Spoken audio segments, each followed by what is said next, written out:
Se uma ilha consegue ser uma das maiores nações do mundo no campo da tecnologia, por que o Brasil não pode ser também um campeão na sua tecnologia comparado com o resto do mundo?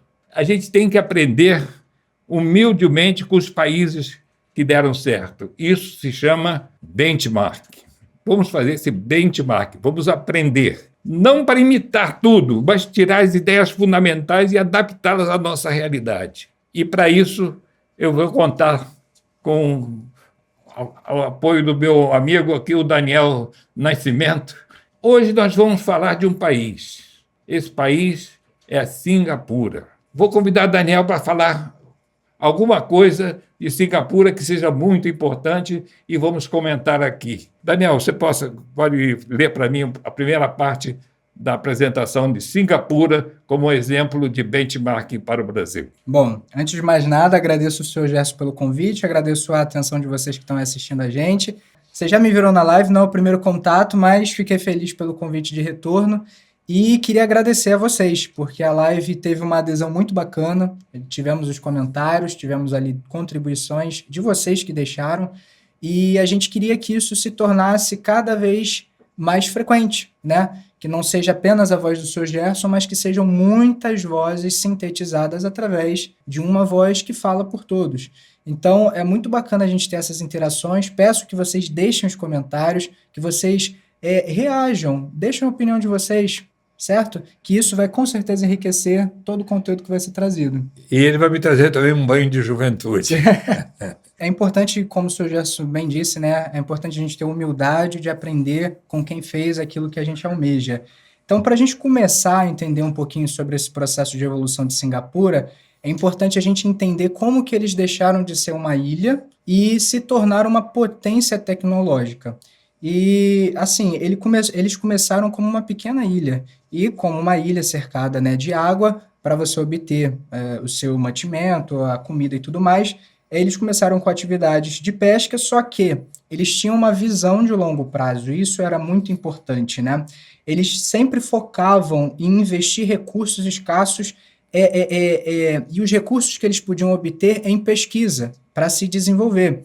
E através de muitos projetos internos de Estado, eles puderam obter um título de Vale do Silício Asiático. E sempre fazendo muitos projetos de longo prazo, investindo sempre na educação de alta qualidade, né? O sistema educacional sempre foi focado na excelência acadêmica, cultivando habilidades técnicas, resolução de problemas e adaptabilidade.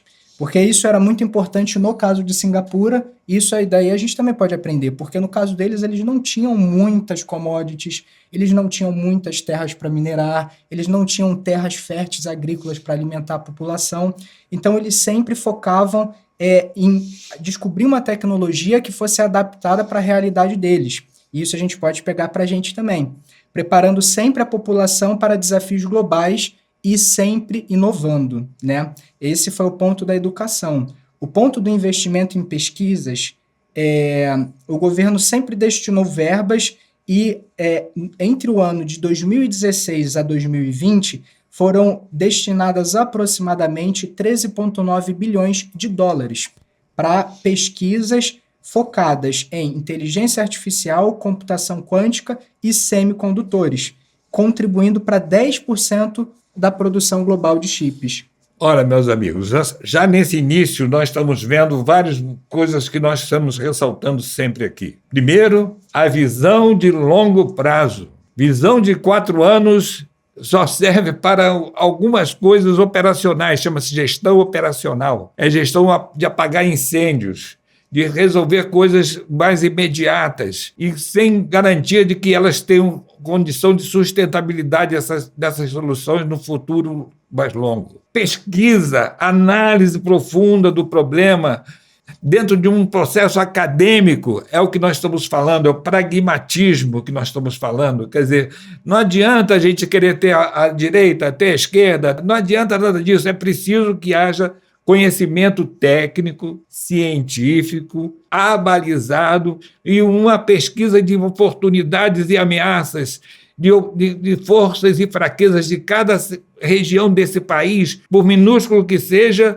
para ser tirar dele o rendimento máximo e que esse rendimento se transfira para o povo, formando as classes pobres, uma vida acima da linha da cidadania mínima, a média sustentável com seus desejos de conforto, bem-estar, de educação e etc., e a rica sustentando as empresas, os empreendimentos, desenvolvendo a nação em uma força combinada para atingir esse resultado. Então, nós estamos vendo uma pequena ilha com 6 milhões de habitantes dando uma aula de como se administra econômica e financeiramente um país. Vamos continuar a ver mais detalhes dessa nossa Singapura. Perfeito, foi muito interessante porque exatamente o terceiro pilar tem tudo a ver com a identificação de força e fraqueza. Como Singapura ela não podia se garantir na extração, ela procurou se capacitar para a produção intelectual. Então, o terceiro pilar de Singapura foi a atração de multinacionais. Eles desenvolveram leis e incentivos fiscais para que cerca de 80% das 100 maiores empresas de tecnologia do mundo fossem para lá fazer algum tipo de negócio em algum nível. Então foi muito bacana porque eles identificaram uma força, uma oportunidade do mercado e eles aproveitaram isso. O quarto pilar foi o ecossistema de startup. Eles abrigam mais de 4.000 startups. Uma coisa que nós estamos aprendendo aqui, e é muito interessante o que o Daniel falou, porque não podemos ter medo das multinacionais. As multinacionais podem vir para qualquer nação e elas podem chegar de duas maneiras bem diferentes. Elas vêm, chegam, instalam e funcionam como bem quiserem.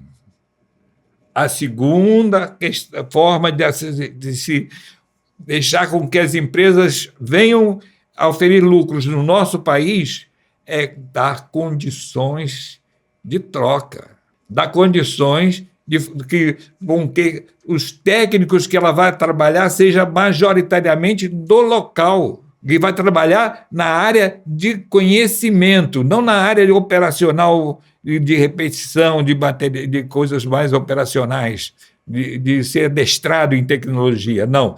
Na área da definição da tecnologia, na hora da criação da tecnologia. Então, a multinacional vem, tudo bem, nada contra, ela vai ganhar o seu lucro, ela vai vender o seu espaço, mas ela vai transformar técnicos nacionais que vão migrar depois para empresas concorrentes, que vão formar seus grupos e não podemos ser xenofóbicos. Xenofóbico é medo do estrangeiro, do que é estrangeiro, ao contrário. Atualmente estamos enfrentando uma situação de uma área de terras raras aqui no Brasil e que estão se criando depois de décadas de que essa área está sendo possuída por uma empresa multinacional. Nós estamos tentando criar regras. As regras têm que ser criadas antes da chegada da multinacional. Isso que é importante. As condições têm que ser estabelecidas com antecedência. Então, eles vão ganhar dinheiro, vão transferir tecnologia e quem for mais competente no mercado permanecerá, quem não for mais competente no mercado vai se expandir mais e assim se faz uma nação ficar forte. As pessoas entram, mas têm condições de reciprocidade de colocação da capacitação das pessoas nativas. Não apenas usando o adestramento de tecnologia, mas usando o desenvolvimento científico da tecnologia cá em cima para que nós possamos avançar na nossa condição de produtores de tecnologia. Quem sabe um dia chegarmos entre os 10 ou 15 primeiros do mundo. Perfeito. E completando, né, os 5 pilares de Singapura para esse desenvolvimento todo, eles tiveram um projeto de Smart Nation, né, que eles focaram muito em construção de cidades inteligentes. Então, toda a produção de tecnologia intelectual que eles tinham eram aplicadas no desenvolvimento de uma infraestrutura inteligente, focando sempre numa gestão urbana otimizada, focando sempre em incluir robótica, focando sempre em colocar as melhores práticas possíveis nesse sistema de urbanização, né? E dentro desses 5 pilares, eles criaram uma base ideal para chegarem onde eles chegaram. Isso é fundamental, meus amigos. Em 1998, nós tivemos na Austrália. Era a época da Olimpíada, lá, se eu não me engano, foi nessa data. Eu fui visitar o campus olímpico, onde se dariam todas as competições. E vi postes maravilhosos, compridos, altos, e lá com células fotoelétricas em 1998. Ou seja, eles alimentaram de energia que não gastaram um centavo de energia já produzida para abastecimento da cidade, apenas para sustentar tudo que havia de necessidade de eletricidade para as Olimpíadas. E aquele legado ali foi um exemplo de que, para eles, fortíssimo, de desenvolvimento de tecnologia própria para fazer essa condição acontecer. Naquele tempo, a gente percebia que eles estavam pensando alto em projetos maravilhosos que já falavam de 30, 40 anos à frente. E nós aqui fazemos obras de tecnologia, obras de infraestrutura, obras de coisa para a Olimpíada que depois foram relegadas ao abandono ou então para a subutilização. Quer dizer, nós não temos aquela ideia, temos que aprender a ter a ideia de olhar aquilo que nós estamos fazendo agora, o que vai ficar de legado para o futuro e de uma forma que passa não apenas os jogos em si, que é a base desse sistema, mas, sobretudo, o avanço tecnológico, porque sem avanço tecnológico não há garantia de sustentabilidade de uma situação econômica. Perfeito. E foi importante o senhor dizer isso porque o projeto de Singapura não começou em 2000, não começou em 1990, ele foi arquitetado a partir da década de 60. Então, um país sério que quer o avanço e o progresso, ele não deixa para depois, para fazer um plano de 4 anos, né? Desde 1960, eles já estavam pensando em coisas como tecnologia, internet das coisas. É uma coisa que surpreende a gente e inspira, né? Ou deveria. No Brasil, existem pessoas competentes que estudam muito à frente do próprio tempo. Elas não são ouvidas nas decisões de transformações de grandes obras civis, obras de estrutura, de grandes estruturas. Então, nós repetimos erros e gastamos muitos recursos, que perdemos muita oportunidade de criar situações econômicas mais à frente porque não pensamos no futuro. O que o próximo presidente do Brasil vai contribuir para que daqui a 10 anos nós atinjamos um nível de desenvolvimento que se requer na área da tecnologia, do conhecimento, do avanço social? Que parte que ele vai falar de intenções, eu vou acabar com a segurança, com a violência, eu vou fazer isso, eu vou fazer aquilo, como? Vai tirar da cartola? Em vez de falar de projetos, esses projetos tinham que estar prontos há 3, 4, uma década atrás desses partidos. Esses partidos vão falar de eleição na hora da eleição, vão fazer apenas argumentos que vão dar um impacto apenas de gestual, apenas uma coisa de emocional, apelos emocionais, ou coisas subjetivas que não levam nenhum impacto para a área da economia, e é na área da economia que estão 100% de todos os nossos problemas e do problema de qualquer nação. Sim, e agora, falando sobre os problemas da nação, é interessante a gente focar que em 1959 surgiu, né, um partido de dominância absoluta em Singapura. Até curioso, desde 1959 eles têm um partido, apesar de terem vários partidos lá, que eles dominam tanto a parte de... Vamos entrar na estrutura de poder, na estrutura política de Singapura. É uma parte interessante, mas a gente vai por partes para não ficar maçante, né? Singapura é uma república parlamentar e ela foi inspirada no modelo britânico de Westminster e, embora eles possuam vários partidos, né? Esse partido ele ocupa o poder desde 1959 por decisão popular, né? Em Singapura é obrigatório o voto e desde 1959 eles ocupam esse poder. A divisão de poder lá é interessante. Tem o poder executivo, tem poder legislativo e o poder judiciário, um pouco parecido com a nossa estrutura também, né? Só que a maior diferença é que lá eles têm um presidente, que é o chefe de Estado, e tem o gabinete liderado pelo primeiro-ministro, que é o chefe de governo. Então essa é uma grande diferença, né? Muita diferença.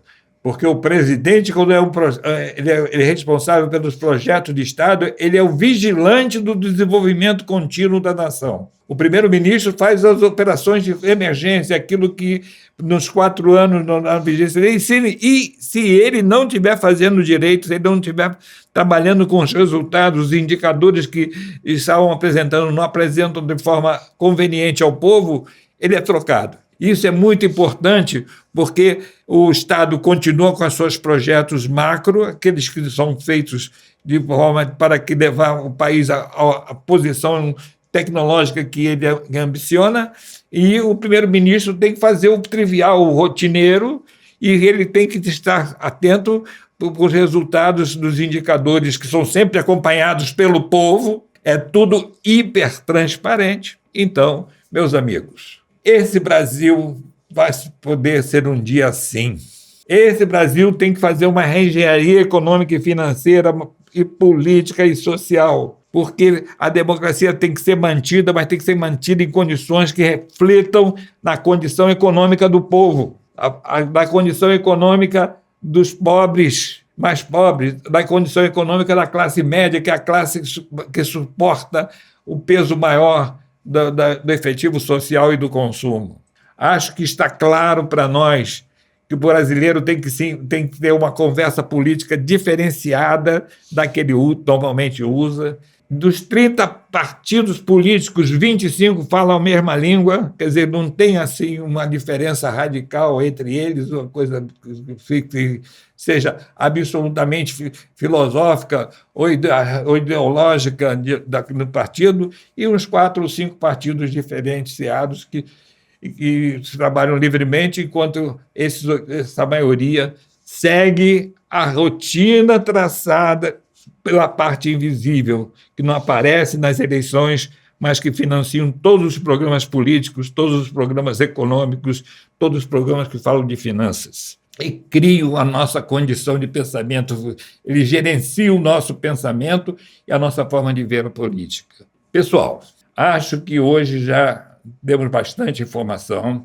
Quero agradecer a vocês mais uma vez a aceitação das nossas ideias. Nós não vamos desistir.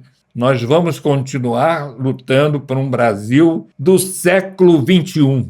Nossas discussões sobre política têm que estar no mesmo nível das grandes nações. Não podemos ficar falando de política como se falava no século XVIII, no século XIX, porque isso já não deu certo lá, não vai dar certo aqui, com essas transformações que o mundo está apresentando. Mas sei que já tem muita gente atenta, e enquanto tiver gente assistindo nossos programas, enquanto estiver crescendo a nossa audiência, nós estaremos cada vez caprichando mais nas informações para que vocês entendam que não são ideias do Gerson nem do Daniel. Nós estamos falando aqui de uma situação de diagnóstico. Nossas ideias sempre serão baseadas em diagnóstico, em benchmark com quem fez e já venceu. Adaptar isso às nossas realidades, às nossas potencialidades, para que aproveitemos a essência da ideia, mas ajustemos essas ideias ao nosso país. Isso é importante. O Brasil será uma nação top de linha, se assim nós decidimos que deverá ser. Quero desejar a vocês um bom ano de 2026, uma nova eleição, que cada vez mais pessoas se percebam que estão repetindo um ritual macabro que não leva a resultados positivos. Ao contrário, ele tem só aumentado as pessoas que vivem abaixo da linha da cidadania e tornado insegura cada vez mais a classe média, que vive fazendo os seus jeitinhos, vendendo almoço para comprar janta, fazendo das tripas coração para sustentar um status que muitas vezes não é real. Muito obrigado pela atenção de hoje e preparemos para uma nova ação de benchmark, agora com uma nação que seja muito povoada e mais de 1 bilhão de pessoas, e vamos aprender com eles também. Até lá. Até lá.